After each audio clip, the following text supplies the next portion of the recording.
Hello everyone, ICT virtual classes में आपका बहुत-बहुत स्वागत है। तो आपको पता है हमने लास्ट क्लास में पढ़ा था ध्वनि यानी कि साउंड और साउंड के बारे में हमने ये बात पता कर ली थी कि साउंड को हमेशा जब भी चलना होता है तो मटेरियल मीडियम यानी कि किसी न किसी माध्यम की आवश्यकता होती है। तो चलिए आज की क्लास में आगे शुरू करते हैं। तो चलिए बढ़ते हैं डिजिटल बोर्ड की तरफ। तो हम लोगों ने अपनी लास्ट क्लास में ये पढ़ लिया था कि साउंड जो होता है वो बेसिकली उसको आवश्यकता होती है किसी न किसी माध्यम की। अब जैसे देखिए वैक्यूम की अगर मैं बात करूँ यानी कि निर्वात की मैं बात करूँ तो निर्वात में ध्वनि नहीं चलती। अब निर्वात क्या होता है? निर्वात होता है हमारा जैसे आप समझ सकते हैं जहाँ पर कोई माध्यम नहीं होता। जैसे कि चाँद, चंद्रमा पर कोई माध्यम नहीं होता तो वहाँ पर ध्वनि चलती नहीं है, तो वहाँ पर साउंड ट्रैवल नहीं करता। तो देखिए यहाँ पर हमने लिखा भी था कि sound needs material medium to travel यानी कि ध्वनि को अगर चलना है तो ध्वनि को माध्यम की आवश्यकता होगी। अब माध्यम आपका क्या हो सकता है? तो माध्यम आपका हो सकता है वायु या फिर कोई भी अलग माध्यम। जैसे आप इसमें सॉलिड समझ लीजिए, ग्लास समझ लीजिए, आयरन, लोहा आप समझ लीजिए।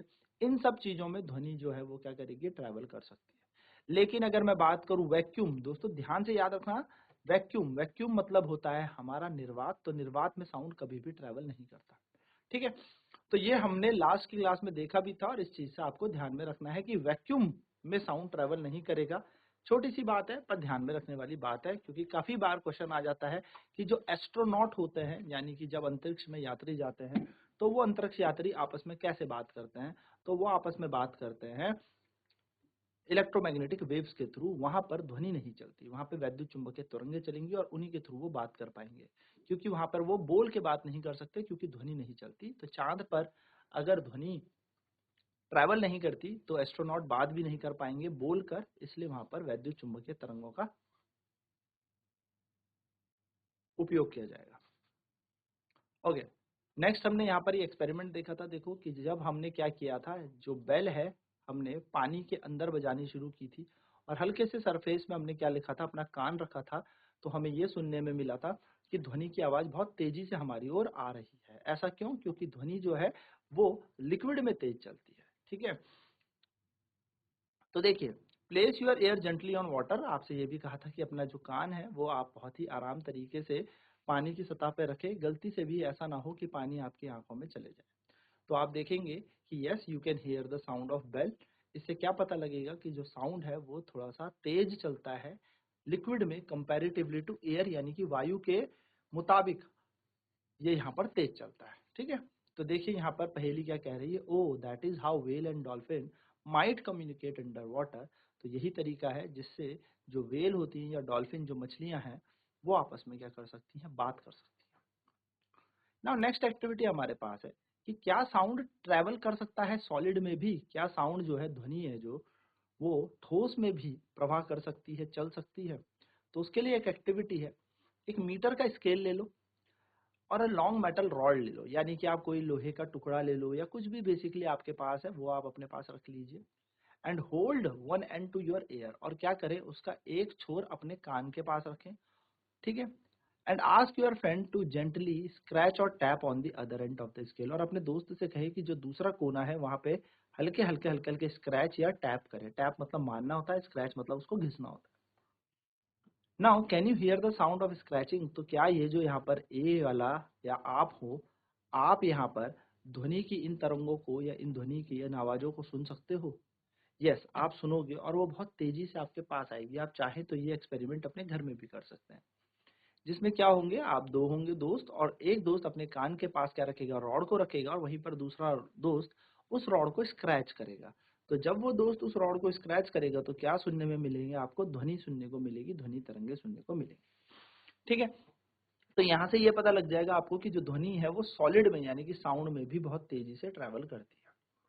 सेम टू सेम यही एक्सपेरिमेंट आप परफॉर्म कर सकते हैं अपने स्कूल के टेबल में भी, लॉन्ग वुडन टेबल में भी या मेटेलिक टेबल में भी, जिसमें आप अपने दोस्त को कहें कि एक कोने में स्क्रैच करें और आप अपना कान टेबल के एक कोने में लगा के रखें।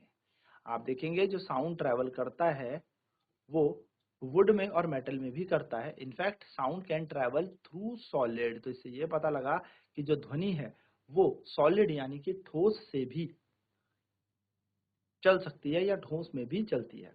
तो यहाँ से एक इंटरेस्टिंग एक्टिविटी में हमें क्या पता लगेगा, हम स्ट्रिंग का भी यूज कर सकते हैं, जैसे आप लोगों ने बचपन में किया होगा कि एक कोने में हमने क्या किया, एक चीज बांधी, इधर बांधी, हम नारियल के बेसिकली आउटर सरफेस से इसका एक्सपेरिमेंट करता हूँ, एक रस्सी हमने इनमें बांध दी। अब एक ने बोला और दूसरे ने सुना, तो होता क्या है, एक बोलता है एक सुनता है, यानी कि ध्वनि क्या करती है, इस रस्सी में भी ट्रैवल कर गई, यानी कि ध्वनि जो है इस रस्सी के माध्यम से भी एक स्थान से दूसरे स्थान पे जा रही है।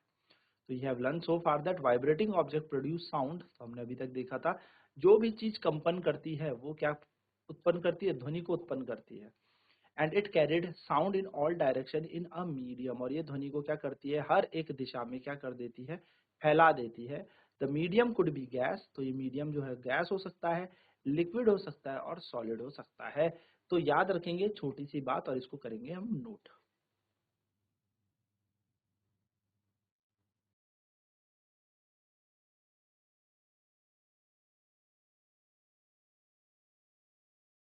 तो आई थिंक आप सभी ने इसे नोट कर लिया होगा कि कैसे हम इन ध्वनियों को सुनते हैं और कैसे हमें ये आवाजें पहुंचती हैं।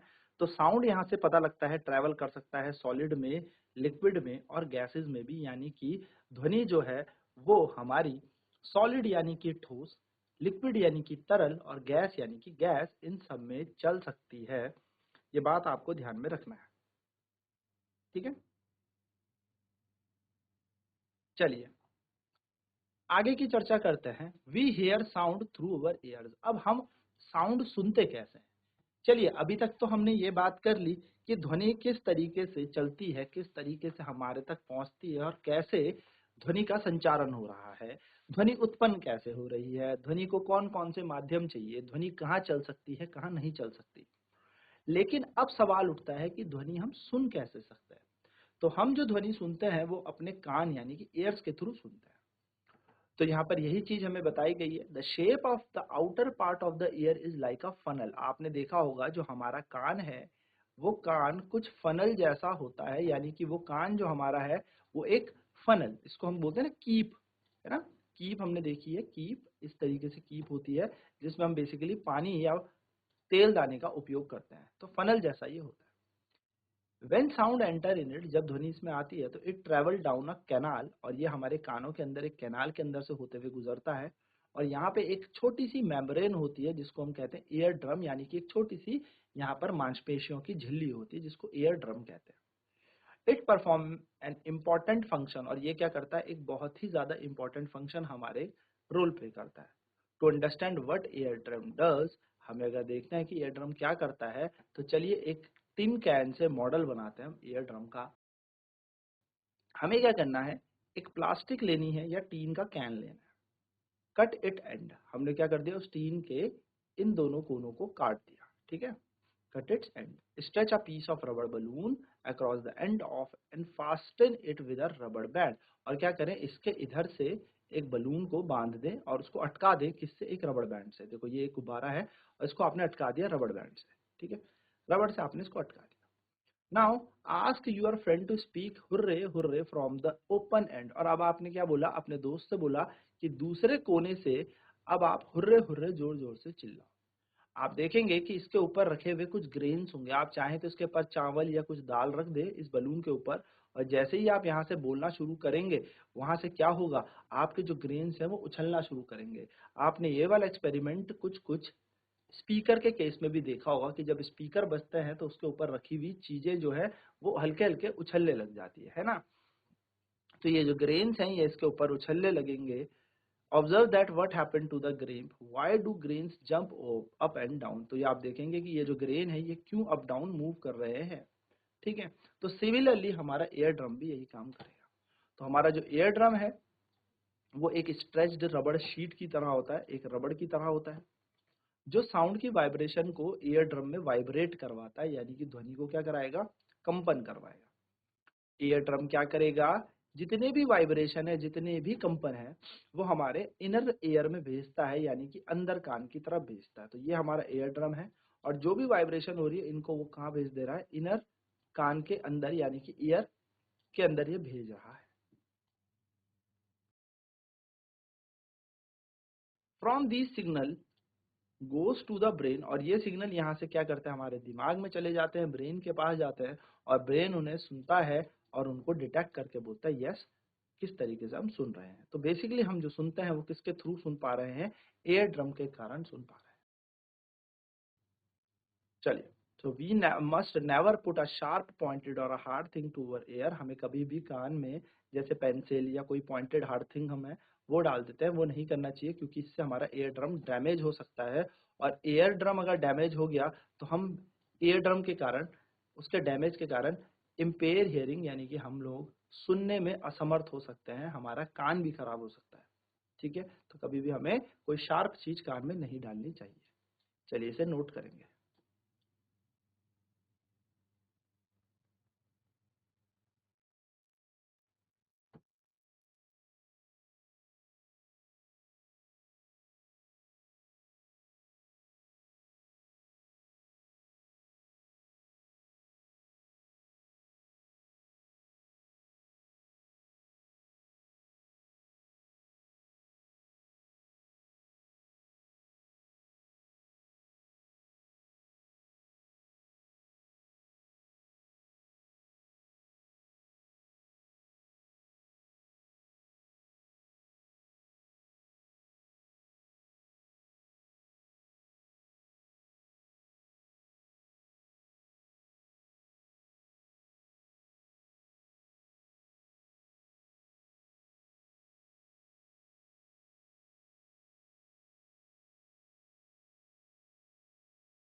चलिए नेक्स्ट है हमारे पास amplitude, time period and frequency of vibration. आयाम क्या होता है, समय क्या होता है, और आवृत्ति क्या होती है किसी कंपन की।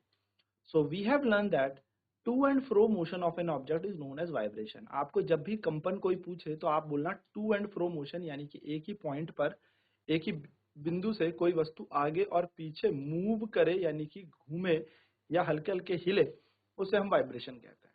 और इस मोशन को हम ऑसिलेटरी मोशन यानी कि दोलनकार गति भी कहते हैं, जिसमें कोई वस्तु क्या करती है, अपनी ही फिक्स पोजीशन से मूव करती है आगे पीछे।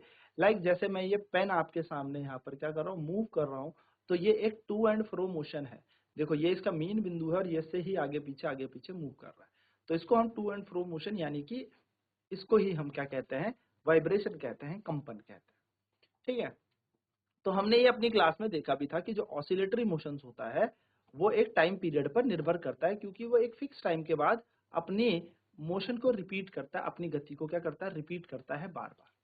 अब देखिए, सो अगर हमसे पूछा जाएगा कि आवृत्ति क्या होती है, ये क्वेश्चन आपके पेपर में आएगा, व्हाट इज फ्रीक्वेंसी, तो आपको ध्यान रखना है नंबर ऑफ ऑसिलेशंस पर सेकंड इज कॉल्ड फ्रीक्वेंसी। यानी कि नंबर ऑफ ऑसिलेशन पर सेकंड, यानी कि कितने दोलन एक सेकंड में हो रहे हैं, कितनी बार वो एक ही जगह पर वाइब्रेट कर रहा है, कितनी बार वो वाइब्रेट कर रहा है एक सेकंड के अंदर, उसको हम क्या कहते हैं, फ्रीक्वेंसी कहते हैं, आवृत्ति कहते हैं। जो फ्रीक्वेंसी है उसकी इकाई यानी कि आवृत्ति की इकाई हर्ट्ज होती है, इसके सिंबल को एचजेड कहते हैं। तो एक फ्रीक्वेंसी अगर 1 हर्ट्ज है, इसका मतलब समझ जाना कि वो एक ऑसिलेशन कर रहा है एक सेकंड में, यानी कि एक बार एक पूरी कंपन को पूरा कर रहा है एक सेकंड में। ठीक है, चलिए इसे नोट करेंगे फटाफट कि क्या होती है आवृत्ति, क्या होती है फ्रीक्वेंसी।